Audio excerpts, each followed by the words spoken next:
നമസ്കാരം. Middle east ന്യൂസിലേക്ക് എല്ലാ പ്രേക്ഷകർക്കും സ്വാഗതം. നോക്കാം പ്രധാന വാർത്തകൾ.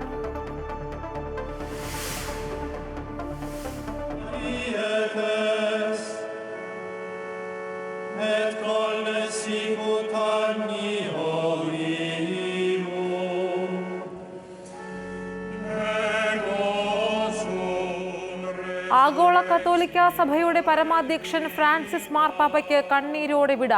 സെന്റ് മേരി മേജർ ബസിലിക്കയിൽ അന്ത്യവിശ്രമം. സംസ്കാര ചടങ്ങുകളിൽ പങ്കെടുത്തത് 2.5 ലക്ഷത്തോളം പേർ. ചടങ്ങിൽ പങ്കെടുത്ത് രാഷ്ട്രപതി ദ്രൗപദി മുർമു ഉൾപ്പെടെ ലോകരാഷ്ട്ര തലവന്മാർ. കൂടിക്കാഴ്ച നടത്തി ട്രംപും സെലൻസ്കിയും. പഹൽഗാം ഭീകരാക്രമണത്തിൽ തിരിച്ചടി നൽകാൻ ഇന്ത്യ. അതിർത്തിയിൽ വെടിവയ്പ്. 5 ഭീകരരുടെ വീടുകൾ തകർത്തു. പാകിസ്ഥാൻ ആണവ രാഷ്ട്രമെന്ന ഭീഷണിയുമായി പാക് പ്രതിരോധ മന്ത്രി. പ്രശ്നത്തിൽ ഇടപെടില്ലെന്ന് ട്രംപ്. സൈനിക നീക്കങ്ങൾ തത്സമയം റിപ്പോർട്ട് ചെയ്യരുതെന്ന് മാധ്യമങ്ങൾക്ക് നിർദ്ദേശം. തെക്കൻ ഇറാൻ തുറമുഖത്ത് വൻ സ്ഫോടനം. കണ്ടെയ്നറുകൾ പൊട്ടിത്തെറിച്ച് 4 മരണം. 500-ലധികം പേർക്ക് പരിക്ക്.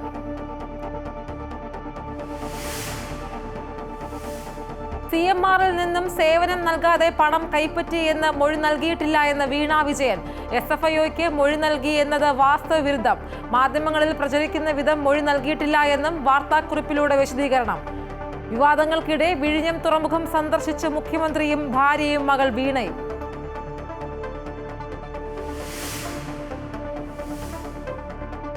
ലോകബാങ്കിൽ നിന്ന് വായ്പയെടുത്ത തുക വകമാറ്റി സംസ്ഥാന സർക്കാർ. കേര പദ്ധതിക്ക് ലഭിച്ച 140 കോടി രൂപ വകമാറ്റി. പരിശോധനയ്ക്കായി ലോകബാങ്ക് പ്രതിനിധികൾ അടുത്ത മാസം 5-ന് കേരളത്തിലെത്തും.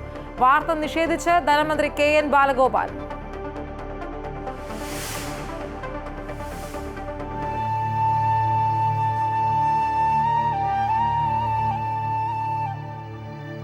ചരിത്രകാരനും അധ്യാപകനുമായ MGS നാരായണന് വിട. സംസ്കാരം മാവൂർ റോഡ് സ്മൃതിപഥം ശ്മശാനത്തിൽ നടന്നു. അന്ത്യാഞ്ജലി അർപ്പിച്ച് ആയിരങ്ങൾ. വിടവാങ്ങിയത് ചരിത്രത്തെ കെട്ടുകഥകളിൽ നിന്ന് മോചിപ്പിച്ച നിലപാടുകൾ നിർഭയം പറഞ്ഞ പ്രതിഭ.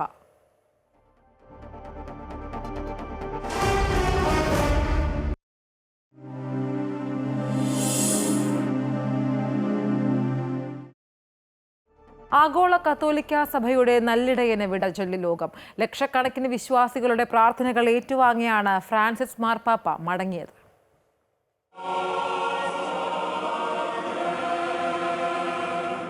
പത്രോസിന്റെ പിൻഗാമി. 12 വർഷം ആഗോള കത്തോലിക്ക സഭയെ നയിച്ച കാരുണ്യത്തിന്റെ പ്രതീകം. നിലപാടുകളിൽ ഉറച്ച നല്ലിടയൻ. വാക്കുകൾക്കതീതമാണ് ഫ്രാൻസിസ് മാർപ്പാപ്പ. സഭയ്ക്കകത്തും പുറത്തും കാലോചിതമായ മാറ്റം വരുത്തിയ സഭാപിതാവാണ് ലോകത്തിന്റെ മുഴുവൻ സ്നേഹാദരങ്ങൾ ഏറ്റുവാങ്ങി സാന്താ മറിയ മെജോറ ബസിലിക്കയിൽ നിത്യതയിലേക്ക് മടങ്ങിയത്. ലാളിത്യത്തിന്റെ മുഖമായിരുന്നു ഒരു പതിറ്റാണ്ടിലേറെ കത്തോലിക്ക സഭയെ നയിച്ച ഫ്രാൻസിസ് മാർപ്പാപ്പ. തന്റെ ശവകുടീരം അലങ്കാരങ്ങളൊന്നുമില്ലാതെ ലളിതമായി നിലത്തായിരിക്കണമെന്ന പാപ്പയുടെ ആഗ്രഹപ്രകാരമായിരുന്നു ചടങ്ങുകളെല്ലാം നടന്നത്. സെന്റ് പീറ്റേഴ്സ് ബസിലിക്കയിലായിരുന്നു പാപ്പയുടെ സംസ്കാര ശുശ്രൂഷകളുടെ തുടക്കം. അന്തിമോപചാരമർപ്പിക്കാൻ രാഷ്ട്രപതി Droupadi Murmu, American president Donald Trump അടക്കം 130 രാജ്യങ്ങളിൽ നിന്നുള്ള പ്രതിനിധി സംഘം വത്തിക്കാനിലെത്തിയിരുന്നു.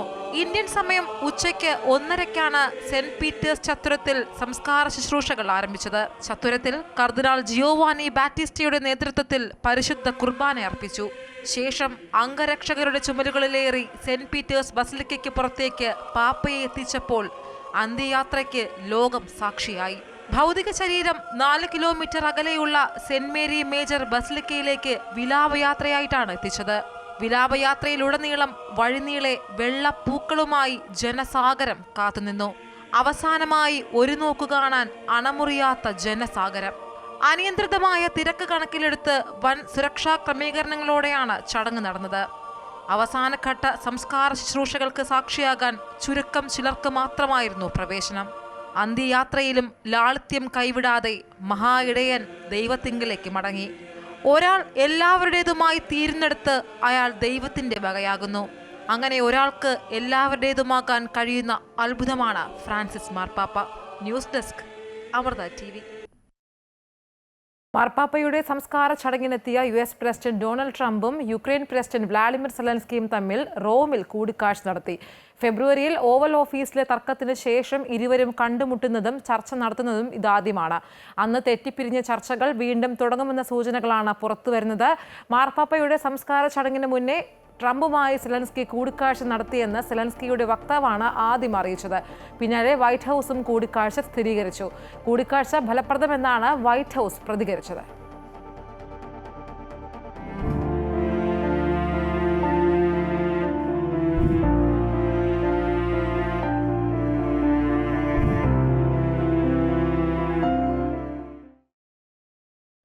പഹൽഗാം ആക്രമണത്തിന് തിരിച്ചടി നൽകാൻ രാജ്യം തയ്യാറെടുക്കുന്നതായി സൂചന. സൈനിക നടപടി തത്സമയം റിപ്പോർട്ട് ചെയ്യരുതെന്ന് കേന്ദ്ര വാർത്താവിതരണ മന്ത്രാലയം മാർഗനിർദ്ദേശം നൽകി. എന്തും നേരിടാൻ തയ്യാറാണെന്ന ഇന്ത്യൻ നാവികസേനയുടെ എക്സിലെ പോസ്റ്റിന് പിന്നാലെയാണ് മന്ത്രാലയത്തിന്റെ ഭാഗത്ത് നിന്ന് നിർദ്ദേശം വന്നിട്ടുള്ളത്. ദേശീയ സുരക്ഷ മുൻനിർത്തിയുള്ള പ്രതിരോധ പ്രവർത്തനങ്ങളുടെയും സേനാ നീക്കങ്ങളുടെയും തത്സമയ സംപ്രേഷണം പാടില്ലെന്ന് മന്ത്രാലയം നിർദ്ദേശിച്ചു. ഊഹാപോഹങ്ങൾ ഔദ്യോഗിക വിവരങ്ങളായി പ്രചരിപ്പിക്കരുതെന്ന കർശന നിർദ്ദേശവും നൽകിയിട്ടുണ്ട്. കാർഗിൽ യുദ്ധം, മുംബൈ ഭീകരാക്രമണം തുടങ്ങിയ സമയത്തെ തത്സമയ സംപ്രേഷണം ദേശീയ താൽപര്യങ്ങളെ പ്രതികൂലമായി ബാധിച്ചെന്ന് മന്ത്രാലയം വാർത്താക്കുറിപ്പിൽ ചൂണ്ടിക്കാട്ടി. സോഷ്യൽ മീഡിയ പ്ലാറ്റ്ഫോമുകളും വാർത്താ ഏജൻസികളും മാധ്യമങ്ങളും നിയമങ്ങളും ചട്ടങ്ങളും പാലിക്കാൻ തയ്യാറാകണം. രാജ്യസുരക്ഷ കണക്കിലെടുത്ത് ഉത്തരവാദിത്തത്തോടെ പെരുമാറണമെന്നും കേന്ദ്ര സർക്കാർ അഭ്യർത്ഥിച്ചു. സുരക്ഷാ സേന നടത്തുന്ന ഭീകരവിരുദ്ധ പ്രവർത്തനങ്ങളുടെ തത്സമയ കവറേജ് ഉൾക്കൊള്ളുന്ന ഒരു പരിപാടിയും സംപ്രേഷണം ചെയ്യാൻ പാടില്ല. അത്തരം സംപ്രേഷണം 2021 കേബിൾ ടെലിവിഷൻ നെറ്റ്വർക്ക്സ് ചട്ടങ്ങളുടെ ലംഘനമാണെന്നും മന്ത്രാലയം വ്യക്തമാക്കി. ചുമതലപ്പെടുത്തിയ ഉദ്യോഗസ്ഥർ കാര്യങ്ങൾ പറയുന്നതുവരെ വിവരങ്ങൾ പുറത്തുവിടരുത്. ഭീകരവിരുദ്ധ നീക്കങ്ങൾ പൂർത്തിയായ ശേഷം ബന്ധപ്പെട്ട ഉദ്യോഗസ്ഥൻ വിവരങ്ങൾ കൈമാറും. അതുവരെ സൈനിക നടപടിയുമായി ബന്ധപ്പെട്ട വിവരങ്ങൾ പുറത്തുവിടരുതെന്നാണ് കർശന നിർദ്ദേശം. നേരത്തെ എപ്പോൾ എവിടെ വേണമെങ്കിലും എങ്ങനെയായാലും ദൗത്യത്തിന് സജ്ജമെന്ന് ഇന്ത്യൻ നാവികസേന സൂചന നൽകിയിരുന്നു. എവിടെയും എപ്പോഴും ഐക്യമാണ് ശക്തിയെന്നും എക്സിൽ പങ്കുവച്ച കുറിപ്പിൽ നാവികസേന വ്യക്തമാക്കി. പടക്കപ്പലുകളുടെ ഫോട്ടോയും നാവികസേന പങ്കുവച്ചു. INS സൂറത്തിൽ നിന്ന് മിസൈൽ വിജയകരമായി വിക്ഷേപിച്ചുവെന്ന് നാവികസേന നേരത്തെ അറിയിച്ചിരുന്നു. കടലിലെ അഭ്യാസത്തിന്റെ ദൃശ്യങ്ങളും പുറത്തുവിട്ടിട്ടുണ്ട്. ജമ്മു കാശ്മീരിലും പഞ്ചാബിലും സ്പെഷ്യൽ ഓപ്പറേഷൻ ഗ്രൂപ്പ് ആയുധശേഖരങ്ങൾ കണ്ടെത്താനായി തിരച്ചിൽ തുടരുകയാണ്. ജമ്മുവിലെ സംഷ ബെഖ വനപ്രദേശത്തോട് ചേർന്നുള്ള ഒളിത്താവളത്തിൽ നിന്ന് AK-47 തോക്കുകൾ ഉൾപ്പെടെയുള്ള ആയുധങ്ങൾ കണ്ടെത്തി. പഞ്ചാബ് അതിർത്തിയിൽ നിന്ന് ഒരു ഡ്രോണും 2 പാക്കറ്റ് ഹെറോയിനും പിടിച്ചെടുത്തു.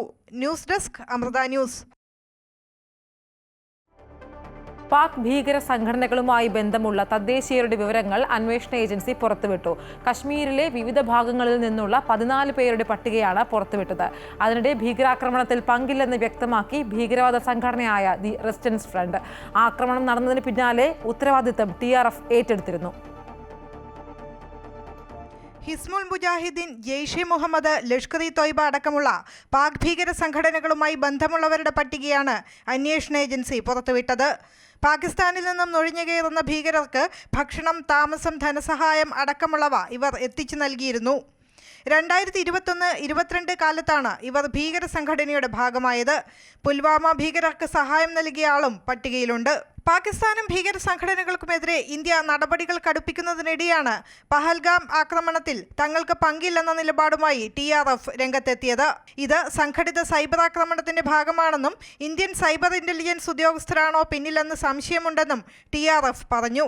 രാഷ്ട്രീയ നേട്ടങ്ങൾക്കായി ഇന്ത്യ പ്രശ്നങ്ങൾ ഉണ്ടാക്കുന്നത് ഇത് ആദ്യത്തെ സംഭവമല്ലെന്നും TRF പ്രസ്താവനയിൽ കൂട്ടിച്ചേർത്തു. വിശ്വസനീയമായ തെളിവുകളില്ലാതെയുള്ള ആരോപണങ്ങളാണ് ഇന്ത്യ ഉന്നയിക്കുന്നതെന്ന പ്രസ്താവനയുമായി പാക് പ്രധാനമന്ത്രി ഷഹബാസ് ഷെരീഫും ഇന്ന് രംഗത്തെത്തി.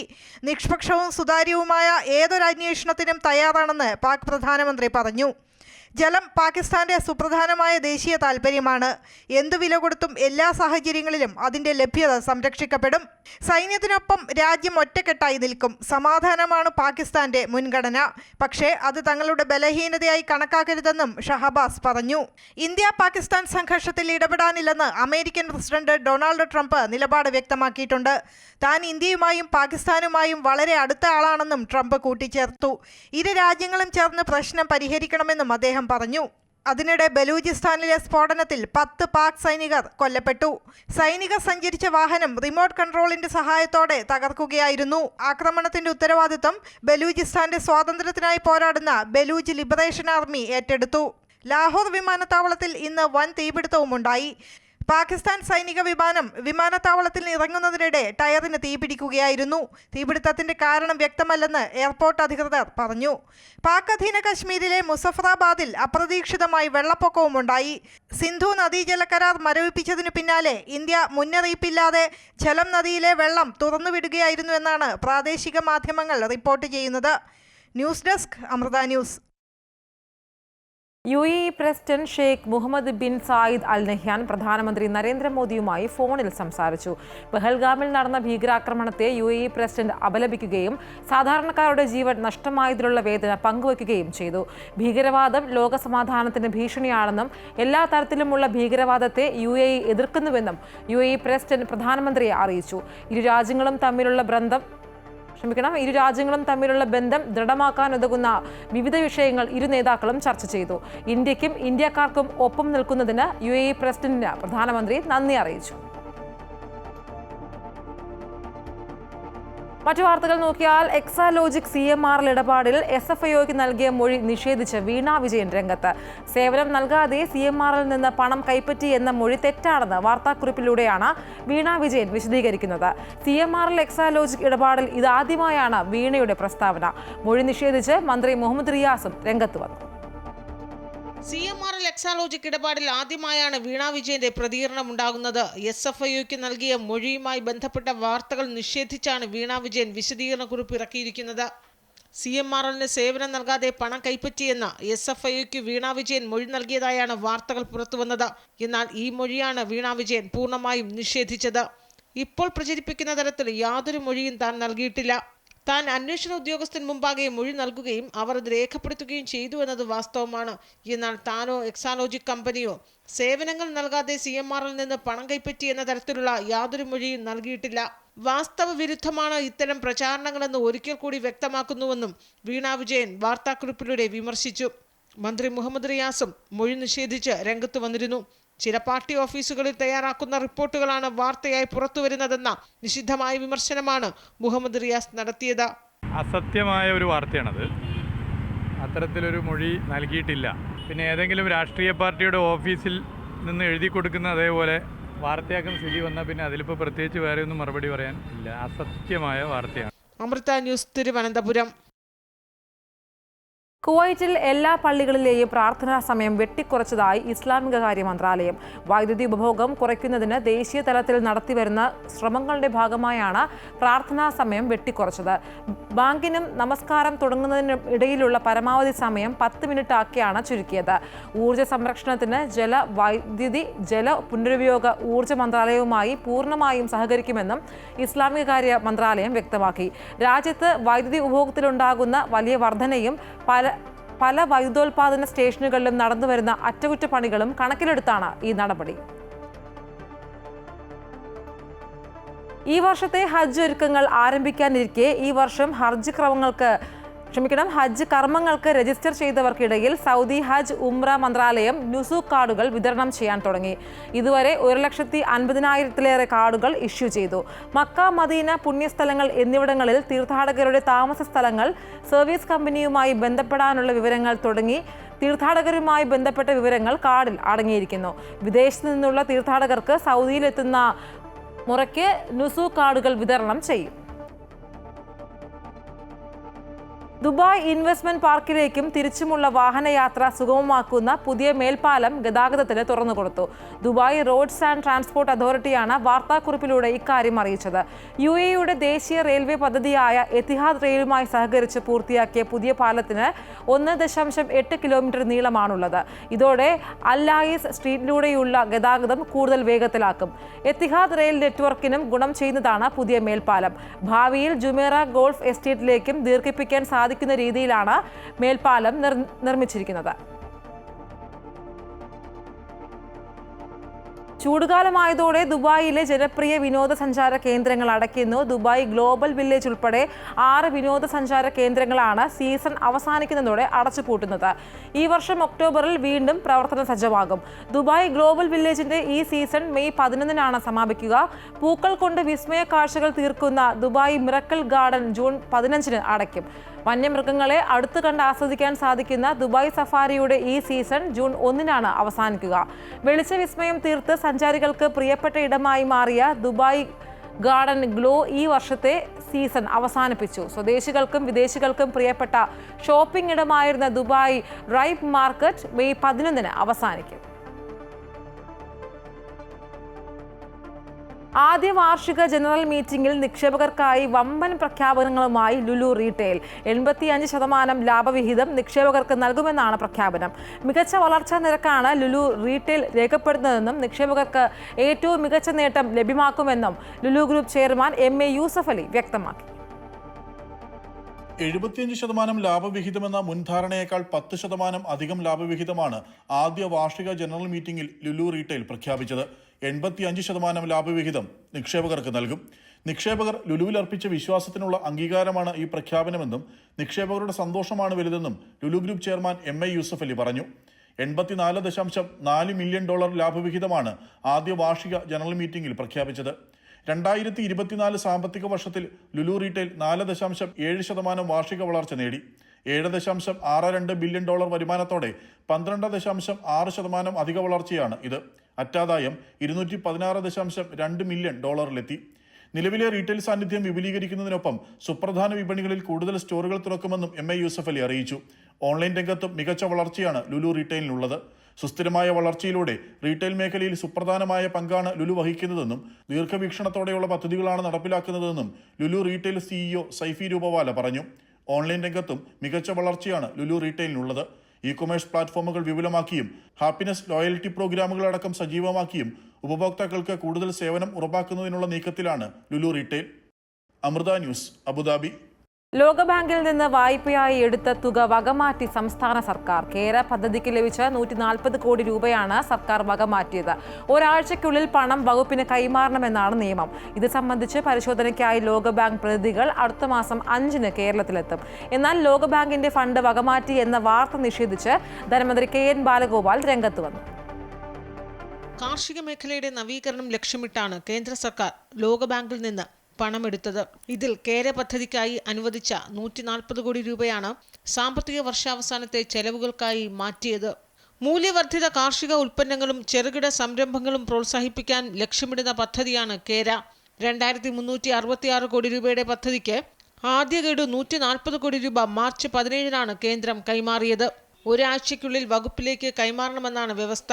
എന്നാൽ 5 മാസം പിന്നിട്ടിട്ടും തുക വന്നിട്ടില്ല. ഗുരുതര വീഴ്ചയുണ്ടായി എന്നാണ് ലോകബാങ്ക് വിലയിരുത്തുന്നത്. അടുത്ത മാസം 5-ന് കേരളത്തിലെത്തുന്ന ലോകബാങ്ക് പ്രതിനിധികൾ ഇക്കാര്യം ചീഫ് സെക്രട്ടറിയുടെ ശ്രദ്ധയിൽപ്പെടുത്തുമെന്നാണ് വിവരം. എന്നാൽ തുക വകമാറ്റിയെന്ന വാർത്തകൾ തള്ളി ധനമന്ത്രി KN ബാലഗോപാൽ രംഗത്ത് വന്നു.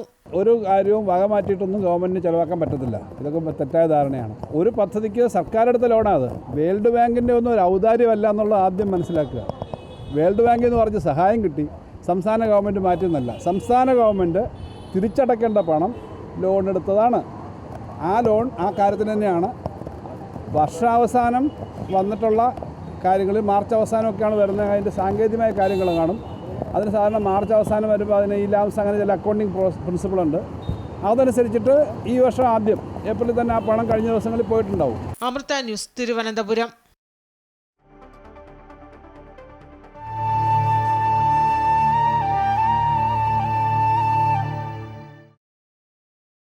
പ്രമുഖ ചരിത്രകാരനും എഴുത്തുകാരനും രാഷ്ട്രീയ നിരീക്ഷകനുമായ ഡോക്ടർ MGS നാരായണൻ അന്തരിച്ചു. കോഴിക്കോട് മലാപ്പറമ്പിലെ വസതിയിലായിരുന്നു അന്ത്യം. സാമൂഹിക സാംസ്കാരിക രാഷ്ട്രീയ രംഗത്തെ പ്രമുഖർ അന്തിമോപചാരം അർപ്പിച്ചു. ഭൗതിക ശരീരം മാവൂർ റോഡ് സ്മൃതിപദം ശ്മശാനത്തിൽ ഔദ്യോഗിക ബഹുമതികളോടെ സംസ്കരിച്ചു. ചരിത്ര ഗവേഷണത്തിലും അവതരണത്തിലും തൻ്റെതായ വഴി വെട്ടിത്തുറക്കുകയും പ്രാചീന കേരള ചരിത്ര പഠനത്തിന്റെ ഗതി തന്നെ മാറ്റുകയും ചെയ്ത ദീക്ഷണശാലിയായിരുന്നു MGS നാരായണൻ. വാർദ്ധക്യ സഹജമായ അസുഖങ്ങളെ തുടർന്ന് കോഴിക്കോട് മലാപ്പറമ്പിലെ വീട്ടിൽ വിശ്രമജീവിതം നയിക്കെ ഇന്ന് രാവിലെ 10 മണിയോടെയായിരുന്നു അന്ത്യം. നാടിന്റെ ചരിത്രം സാധാരണക്കാരിലേക്ക് എത്തിക്കാൻ അക്ഷീണം പ്രയത്നിച്ച വ്യക്തിത്വമായിരുന്നു MGS എന്ന് മന്ത്രി AK ശശീന്ദ്രൻ അനുസ്മരിച്ചു. നമുക്ക് ഒരു ചരിത്ര പഠന ഗവേഷകനെയാണ് നഷ്ടപ്പെട്ടത്. കോഴിക്കോടിൻ്റെ സാംസ്കാരിക ഗവേഷണ പരിസരത്ത് വ്യക്തിമുദ്ര പതിപ്പിച്ച ഒരു അസാധാരണ വ്യക്തിത്വമായിരുന്നു അദ്ദേഹത്തിനുള്ളത്. ആ മേഖലയിൽ പ്രവർത്തിക്കുന്നവർക്കും സമൂഹത്തിനും തീരാ നഷ്ടമാണ് അദ്ദേഹത്തിൻ്റെ വിയോഗം മൂലം ഉണ്ടായിട്ടുള്ളത്. ആധികാരികമായി ചരിത്രത്തെ അറിയുന്ന പ്രഗത്ഭ വ്യക്തിത്വത്തെയാണ് നഷ്ടമായതെന്ന് മാതാ അമൃതാനന്ദമയി മഠം കോഴിക്കോട് മഠാധിപതി സ്വാമി വിവേകാമൃതാനന്ദപുരി പറഞ്ഞു. ആധികാരികമായിട്ട് ചരിത്രത്തെപ്പറ്റി പറഞ്ഞിട്ടുള്ള ആളാണ് MGS. കാരണം അദ്ദേഹത്തെ പോലെ ഒരു ചരിത്രബോധം ഉള്ള ഒരു പണ്ഡിതൻ, അറിയപ്പെടുന്ന, ഇന്നിപ്പോൾ ഇന്ത്യയിൽ തന്നെ ഏറ്റവും പ്രമുഖനായിട്ടുള്ള ഒരു വ്യക്തിത്വമാണ്. വലിയൊരു നഷ്ടം തന്നെയാണ് അദ്ദേഹത്തിൻ്റെ മരണം എന്നുള്ളതിന് സംശയമില്ല. ചരിത്രത്തോട് സത്യസന്ധത പുലർത്തിയ വ്യക്തിയായിരുന്നു MGS എന്ന് BJP സംസ്ഥാന പ്രസിഡന്റ് രാജീവ് ചന്ദ്രശേഖർ അനുസ്മരിച്ചു. അദ്ദേഹത്തിൻ്റെ മരണം മൊത്തം ഇന്ത്യക്കും നമ്മൾക്ക് എല്ലാവർക്കും ഒരു ദുഃഖകരമായ ഒരു നഷ്ടമാണ്. കേരളത്തിൻ്റെ മാത്രമല്ല, ഇന്ത്യൻ ഒരു മഹാൻ ചരിത്ര പണ്ഡിതൻ ആയിരുന്നു.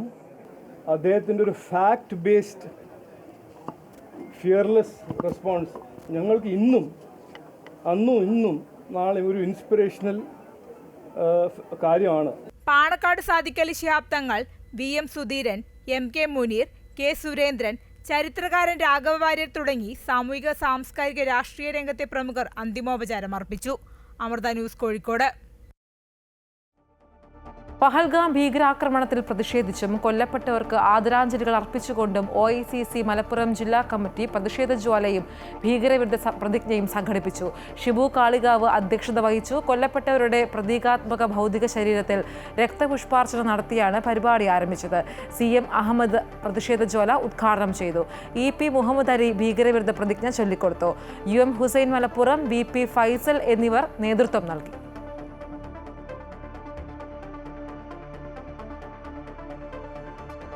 കുവൈറ്റിൽ നിന്ന് നാട്ടിലേക്കുള്ള യാത്രാമധ്യേ മലയാളി യുവാവ് വിമാനത്തിൽ വെച്ച് മരണമടഞ്ഞു.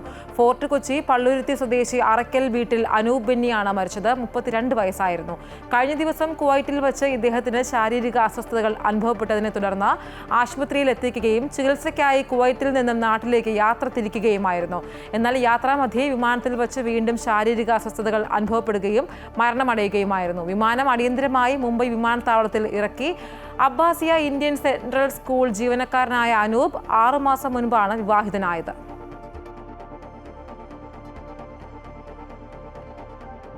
തരുൺമൂർത്തി സംവിധാനം ചെയ്ത നടൻ മോഹൻലാലിന്റെ തുടരും എന്ന സിനിമയുടെ fans show Lal care Saudi അറേബ്യയുടെ നേതൃത്വത്തിൽ സൗദിയിലെ ദമാമിലും റിയാദിലും ജിദ്ദയിലും വെള്ളിയാഴ്ച രാവിലെ സൗദിയിലെ മോഹൻലാൽ ഫാൻസ് ആഘോഷമാക്കി. കേക്ക് കട്ട് ചെയ്ത് മധുരം വിതരണം നടത്തിയുമായിരുന്നു ആഘോഷം. സൗദിയിലെ എല്ലാ പ്രൊവിൻസസിലും ഫാൻസ് ഷോ സംഘടിപ്പിക്കാൻ സാധിച്ചത് വലിയ വിജയത്തിന്റെ തുടക്കമാണ് എന്ന് കെയർസ് ഭാരവാഹികൾ അഭിപ്രായപ്പെട്ടു. President Riyas, secretary Vinu, treasurer Jinesh തുടങ്ങിയവർ ആഘോഷ പരിപാടികൾക്ക് നേതൃത്വം നൽകി. വരവിൽ കവിഞ്ഞ സ്വത്ത് സമ്പാദിച്ചെന്ന പരാതിയിൽ മുൻ chief secretary KM എബ്രഹാമിനെതിരെ CBI case. ഹൈക്കോടതി നിർദ്ദേശപ്രകാരമാണ് കൊച്ചി CBI കേസ് എടുത്തിരിക്കുന്നത്. FIR തിരുവനന്തപുരം CBI കോടതിയിൽ സമർപ്പിക്കും. അഴിമതി നിരോധന നിയമപ്രകാരമാണ് കേസെടുത്തിരിക്കുന്നത്.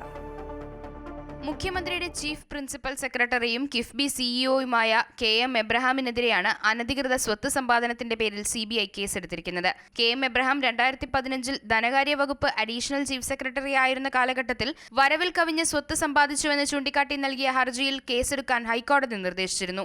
സംസ്ഥാന വിജിലൻസ് KM എബ്രഹാമിനെതിരായ പരാതി നേരത്തെ അന്വേഷിച്ച് തള്ളിയിരുന്നു. തുടർന്ന് CBI അന്വേഷണം ആവശ്യപ്പെട്ട് പൊതുപ്രവർത്തകൻ ജോമോൻ പുത്തൻപുരയ്ക്കൽ 2018 ഹൈക്കോടതിയിൽ ഹർജി നൽകി. ശമ്പളത്തേക്കാൾ കൂടുതൽ തുക എല്ലാ മാസവും ലോൺ അടയ്ക്കുന്നത് എങ്ങനെയെന്ന് KM എബ്രഹാം മറുപടി പറയണമെന്നായിരുന്നു ഹർജിക്കാരന്റെ ആവശ്യം. കൂടാതെ ഒട്ടനവധി സ്ഥലങ്ങളിൽ കോടികൾ വില വരുന്ന വസ്തുവകകൾ KM എബ്രഹാം വാങ്ങിക്കൂട്ടിയെന്നും ആരോപണമുണ്ടായിരുന്നു. കേസിൽ തന്റെ വാദം കേട്ടില്ലെന്ന നിലപാടാണ് KM എബ്രഹാമിനുള്ളത്. തനിക്കെതിരെ ഗൂഢാലോചന നടക്കുകയാണെന്നും IPS ഉദ്യോഗസ്ഥന്റെ നേതൃത്വത്തിലുള്ള സംഘം അന്വേഷിക്കണമെന്നാവശ്യപ്പെട്ട് KM എബ്രഹാം മുഖ്യമന്ത്രിക്ക് കത്ത് നൽകിയിരുന്നു. ഒപ്പം ഹൈക്കോടതി ഉത്തരവിനെതിരെ അപ്പീൽ നൽകാൻ നീക്കങ്ങളും തുടങ്ങിയിട്ടുണ്ട്. 8 കോടി വില വരുന്ന കൊല്ലം കടപ്പാക്കടയിലുള്ള 3 നില ഷോപ്പിംഗ് കോംപ്ലക്സ് സഹോദരന്റെ പേരിലായതിനാലാണ് സ്വത്ത് വിവരത്തിൽ ഉൾപ്പെടുത്താത്തതെന്ന് വിജിലൻസിന് KM എബ്രഹാം മൊഴി നൽകിയിരുന്നു. എന്നാൽ ഈ ഷോപ്പിംഗ് കോംപ്ലക്സിന്റെ ഉടമസ്ഥാവകാശം എബ്രഹാമിന്റെ പേരിലാണെന്ന് തെളിയിക്കുന്ന സർട്ടിഫിക്കറ്റ് കൊല്ലം കോർപ്പറേഷനിൽ നിന്ന് ഹർജിക്കാരൻ ഹൈക്കോടതിയിൽ ഹാജരാക്കി. പരാതിക്കാരന്റെ മൊഴി, വിജിലൻസ് നടത്തിയ പ്രാഥമിക അന്വേഷണ റിപ്പോർട്ട്, മറ്റ് രേഖകൾ എന്നിവയുടെ അടിസ്ഥാനത്തിലാണ് CBI കേസ് രജിസ്റ്റർ ചെയ്തിരിക്കുന്നത്. കേസുമായി ബന്ധപ്പെട്ട മുഴുവൻ രേഖകളും എത്രയും വേഗം CBIക്ക് വിജിലൻസ് കൈമാറണമെന്ന് ഹൈക്കോടതി നിർദ്ദേശിച്ചിരുന്നു. അമൃത ന്യൂസ്, കൊച്ചി. ADGP മനോജ് എബ്രഹാമിന് DGP-ആയി സ്ഥാനക്കയറ്റം. അഗ്നിശമന സേനാ മേധാവിയായാണ് മനോജ് എബ്രഹാമിനെ സർക്കാർ നിയമിച്ചത്. നിലവിൽ ക്രമസമാധാന ചുമതലയുള്ള ADGP-യാണ് മനോജ് എബ്രഹാം. K. പത്മകുമാർ വിരമിക്കുന്ന ഒഴിവിലാണ് മനോജ് എബ്രഹാമിന് സ്ഥാനക്കയറ്റം. ഈ മാസം 30-നാണ് K. പത്മകുമാർ വിരമിക്കുന്നത്.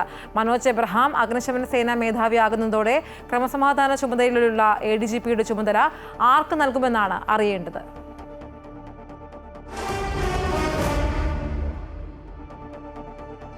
ISL-ന് പിന്നാലെ സൂപ്പർ കപ്പിലും പരാജയപ്പെട്ട് കേരള ബ്ലാസ്റ്റേഴ്സ്. ഭുവനേശ്വറിലെ കലിംഗ സ്റ്റേഡിയത്തിൽ നടന്ന ക്വാർട്ടർ ഫൈനലിൽ 1-2 ഗോളുകൾക്ക് മോഹൻ ബഗാനോട് തോൽവി വഴങ്ങി. ഇതോടെ സൂപ്പർ കപ്പിൽ സെമി കാണാതെ ബ്ലാസ്റ്റേഴ്സ് പുറത്തായി. മലയാളി താരം സഹൽ അബ്ദുൽ സമദ്, സുഹൈൽ എന്നിവരാണ് ബഗാനായി ഗോൾ നേടിയത്. ഇഞ്ചുറി ടൈമിൽ ശ്രീകുട്ടനിലൂടെ ബ്ലാസ്റ്റേഴ്സ് ആശ്വാസ ഗോൾ കണ്ടെത്തി. മധ്യനിരയിൽ ബഗാനായി മികച്ച പ്രകടനം നടത്തിയ മലയാളി താരം സലാഹുദ്ദീൻ അദ്നാനാണ് കളിയിലെ താരം.